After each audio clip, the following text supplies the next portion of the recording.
America was plunged into the worst depression in its history, and one of the few luxury items Americans continued to buy was the radio.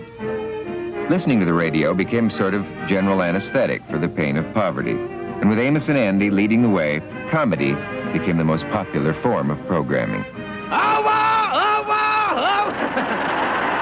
They told me I should come to you direct. Now, wait a minute. 80 cents. The show costs 80 cents. 80 cents. Now, look what to you get got for 80 cents.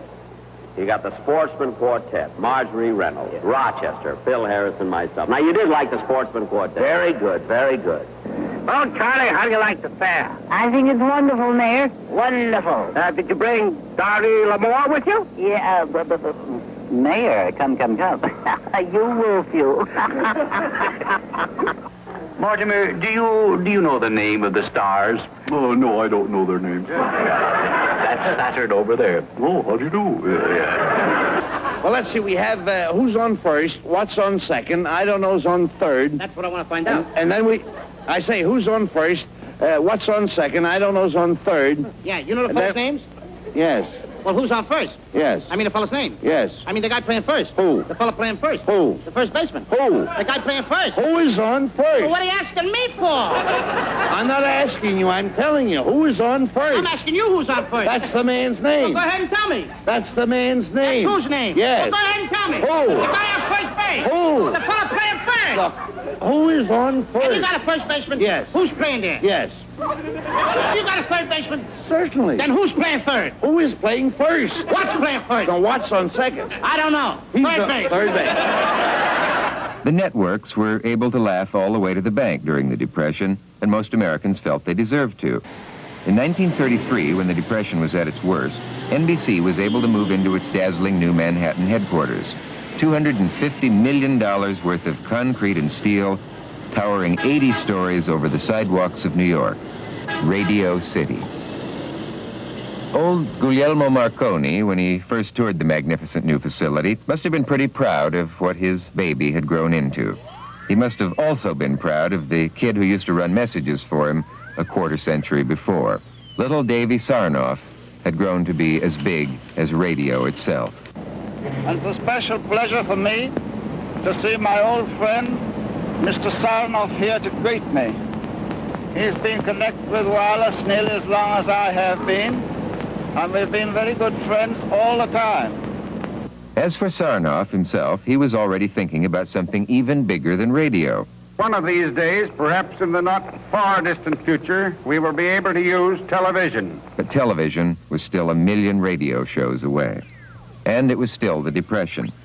The thought of getting something for nothing is always tempting, but in the 30s it was downright hypnotizing. People were willing to suffer almost any type of indignity to win a few of the dollars radio was willing to give away. Still doing his best to outdo the rest, the shaggy old dog yelps.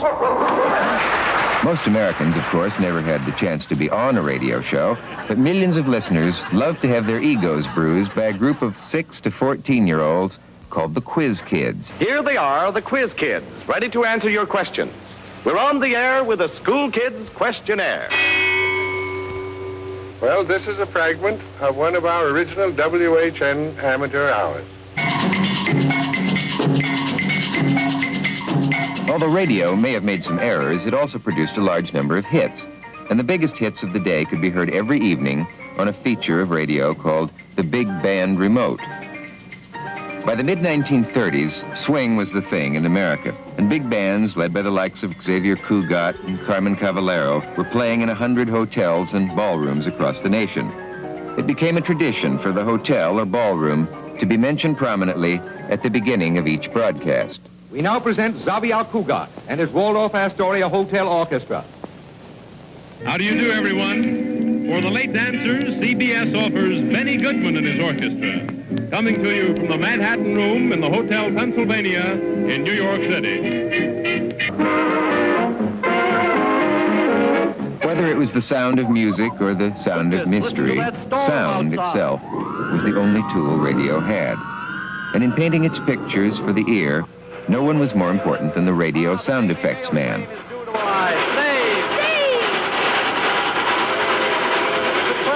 should have stopped. What is wrong? You didn't figure on daylight saving, Paul. Then let it be a hand-to-hand struggle. Take that, Simon Pettigrew.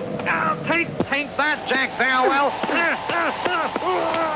I'm on everybody's radio, no matter where you tune. Now, I don't talk and I don't dance and I don't even croon. Bo-bo-bo-hoo.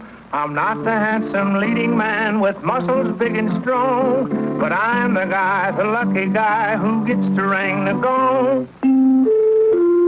Oh, I'm the sound effects man. I whistle and twitter and sing like a bird.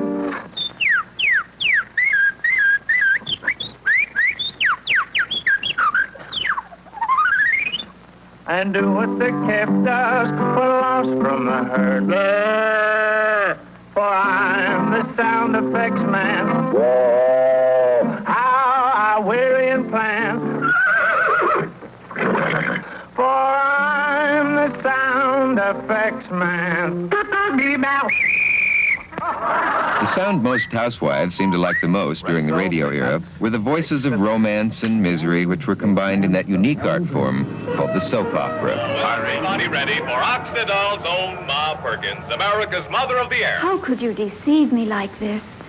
Doesn't our marriage mean anything to you? It's hard for me to say this, Irene, but Eleanor and I love each other. You should know, Mrs. Black, that love matters more than anything else. Don't talk to me about love, you vampire. Irene, we're but straws in the wind.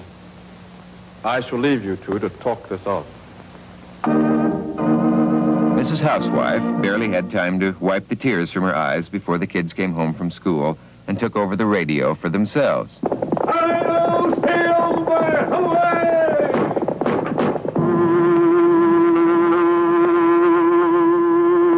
He hunts the biggest of all game, public enemies that even the G-men cannot reach, the Green Hornet.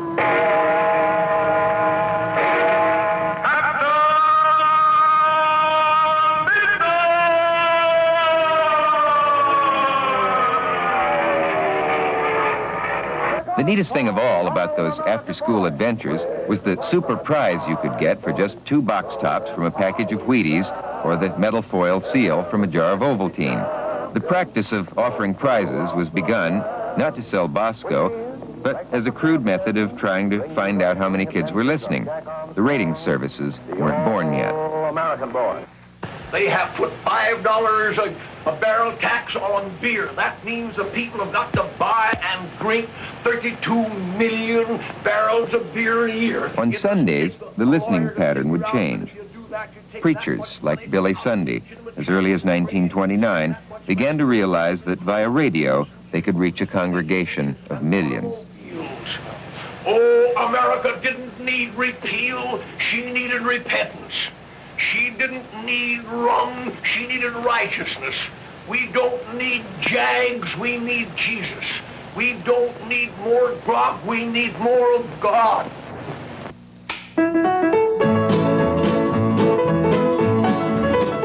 Come and listen in to the radio station where the mighty host of heaven sings. Turn your radio on. Turn your radio on. Turn your radio on. In the evenings, just about every family in America would gather around the radio. Hey, Pop, some bright youngster might ask, what did you and Mom do at night before there was radio? Well, son, we'd talk. What did you talk about? We'll talk about it later. It's time for suspense. Suspense. You can see how I tried to warn her. But she looked at me. It's my eyes. My eyes.